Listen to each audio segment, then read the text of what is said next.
संमती कट्ट्यावरील अक्षता सोहळ्यानंतर 14 जानेवारी रोजी श्री सिद्धरामेश्वरांच्या मंदिरात योगदंडाचा हळद काढण्याचा आणि गंगापूजनाचा धार्मिक विधी मोठ्या मंगलमय अशा वातावरणात पार पडला। मकर संक्रांतीनिमित्त सोलापूरचे ग्रामदैवत शिवयोगी श्री सिद्धरामेश्वर महाराजांच्या यात्रा सोहळ्यास रविवार दिनांक 12 जानेवारीपासून उत्साहात प्रारंभ झाला। रविवारी भक्तिमय वातावरणात यन्निमज्जन अर्थात 68 लिंगांना तैलाभिषेक करण्यात आला, तर सोमवारी 13 जानेवारी रोजी लाखो भक्तगणांच्या उपस्थितीत संमती कट्ट्यावर योगदंड आणि कुंभारकन्या माता कुमारवा देवी यांचा प्रतिकात्मक विवाह सोहळा मोठ्या उत्साहात पार पडला। त्यानंतर मंगळवारी 14 जानेवारी रोजी यात्रेचा तिसरा दिवस होता, तो म्हणजे होम प्रदीपनाचा। होम मैदानावर रात्री हा होम प्रदीपन सोहळा पार पडतो। तत्पूर्वी मंगळवारी सकाळी 10 वाजता शिवयोगी श्री सिद्धरामेश्वर महाराजांच्या मंदिरात रूढी परंपरेनुसार योगदंडाचा, पालखीतील शिवयोगी श्री सिद्धरामेश्वर महाराजांच्या मूर्तीचा आणि पादुकांचा हळद काढण्याचा विधी भक्तिमय वातावरणात पार पडला। याला मोठं महत्त्व आहे। मंगळवारी सकाळी 9 वाजता हिरेहब्बू वाड्यात यात्रेचे प्रमुख मानकरी हिरेहब्बू आणि देशमुख यांच्या हस्ते पूजा होऊन पारंपरिक मार्गाने सकाळी 9:45च्या सुमारास संमती कट्ट्यावर योगदंडासह शिवयोगी श्री सिद्धरामेश्वर महाराजांच्या पालखीचं आणि मानाच्या 7ही नंदीध्वजांचं आगमन झालं।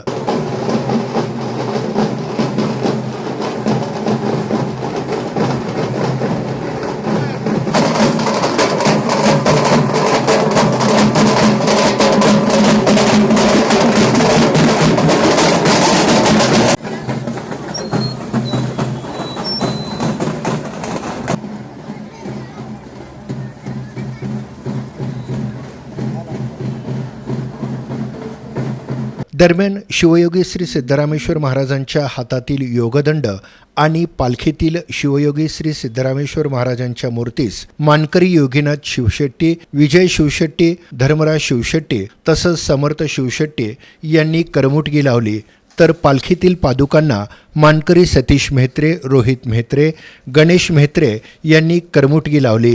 सुमारे 18 ते 21 प्रकारच्या वनस्पतींपासून ही करमुटगी तयार करण्यात येते। यानंतर योगदंड, श्री सिद्धरामेश्वरांची मूर्ती, पादुका यांना मोठ्या उत्साहात तलावात स्नान घालण्यात आलं। या धार्मिक विधीला मोठं महत्त्व आहे।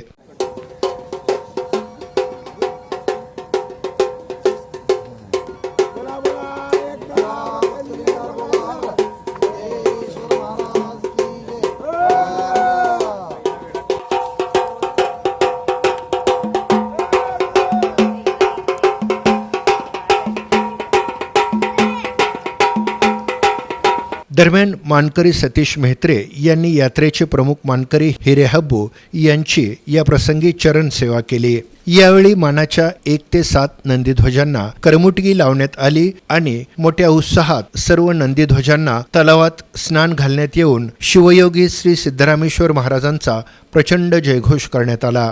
यानंतर मानाच्या 7ही नंदीध्वजांचं मनोभावे पूजन आणि आरती करण्यात आली।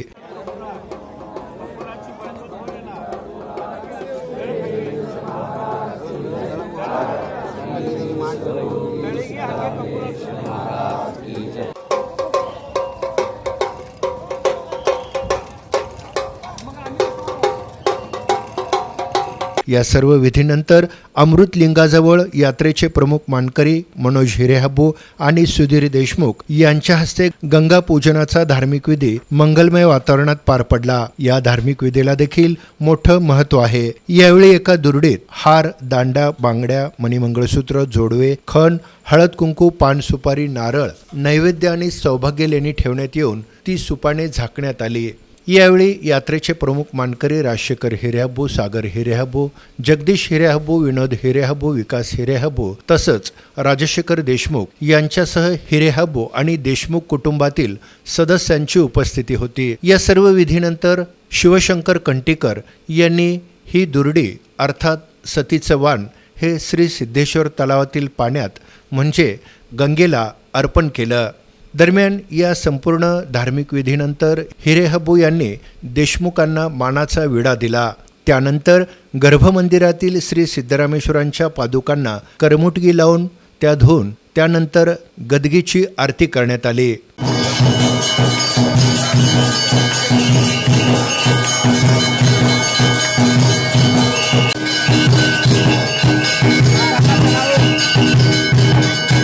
या सर्व विधीनंतर मानाचे सर्व नंदीध्वज हे श्री सिद्धरामेश्वर मंदिरातून हिरेहबू वाड्याकडे मार्गस्थ झाले. दरम्यान मकर संक्रांतीनिमित्त शिवयोगी श्री सिद्धरामेश्वर महाराजांच्या मंदिरात दर्शनासाठी भक्तगणांची मोठी रांग दिसून आली. महिला तसंच पुरुष भक्तगण हे पहाटेपासूनच दर्शनासाठी मंदिरात उपस्थित होते.